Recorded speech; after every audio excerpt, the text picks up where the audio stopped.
അയോധ്യയിലെ രാമക്ഷേത്ര സംഭാവന തട്ടിപ്പ് കേസിൽ രാജ്യം ഞെട്ടുന്ന വമ്പൻ രാഷ്ട്രീയ ട്വിസ്റ്റുകളാണ് കഴിഞ്ഞ കുറച്ചു ദിവസങ്ങളായി നടക്കുന്നത്. കേസ് അന്വേഷണം മുറുകുമ്പോൾ ഡൽഹിയിലും ഉത്തർപ്രദേശിലും കളി ആകെ മാറി മറിയുന്നുണ്ട്. പ്രതികളെ പിടിച്ച് അകത്തിടേണ്ട സ്ഥാനത്ത് അഴിമതി പുറത്തു കൊണ്ടുവന്ന പ്രിയങ്ക ഗാന്ധിയെയും പ്രതിപക്ഷ നേതാക്കളെയും കൂട്ടത്തോടെ കൊടുക്കാൻ പുതിയ നീക്കം നടക്കുന്നു എന്നൊരു വമ്പൻ വിവാദമാണ് ഇപ്പോൾ പുകയുന്നത്. എന്താണ് യഥാർത്ഥത്തിൽ അയോധ്യയിൽ സംഭവിക്കുന്നത്? സാധാരണക്കാർ അറിഞ്ഞിരിക്കേണ്ടത് ഒരു വമ്പൻ രാഷ്ട്രീയ കളി തന്നെയാണ് അവിടെ നടക്കുന്നത്. രാമശങ്കർ യാദവ് എന്ന ടിന്നു യാദവ് എന്നയാളുടെ അറസ്റ്റോടെയാണ് കാര്യങ്ങൾ വഷളായത്. രാമക്ഷേത്രത്തിന്റെ പേരിൽ വലിയ സാമ്പത്തിക തട്ടിപ്പ് നടത്തിയതിനാണ് ഇയാളെ പോലീസ് പൊക്കിയത്. എന്നാൽ ഇയാൾ അകത്തായതിനു പിന്നാലെ ബിജെപി വലിയൊരു ബോംബ് പൊട്ടിച്ചു.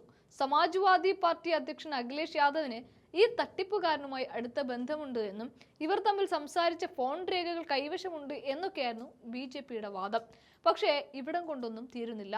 ഈ തട്ടിപ്പിന്റെ മറപിടിച്ച് കോൺഗ്രസ് നേതാവ് പ്രിയങ്ക ഗാന്ധിയെയും ആം ആദ്മി പാർട്ടി നേതാക്കളെയും പൂട്ടാനാണ് വിശ്വ ഹിന്ദു പരിഷത്ത് അഥവാ VHP ഇപ്പോൾ രംഗത്തിറങ്ങിയിരിക്കുന്നത്. ഇവിടെയാണ് ഒരു കാര്യം പ്രത്യേകം ശ്രദ്ധിക്കേണ്ടത്.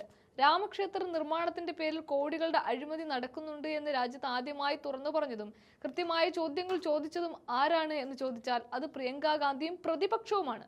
ക്ഷേത്രത്തിന്റെ ഭൂമി ഇടപാടുകളിലും ഫണ്ട് ശേഖരണത്തിലും സുതാര്യത കുറവാണ് എന്ന് ചൂണ്ടിക്കാട്ടി 20,000 കോടിയുടെ അഴിമതി ആരോപണം ഉന്നയിച്ച പ്രിയങ്കയെ ഇപ്പോൾ അതേ കേസിൽ ചോദ്യം ചെയ്യണമെന്നൊരു തിരിച്ചുവിടൽ തന്ത്രമാണ് VHP എടുക്കുന്നത്.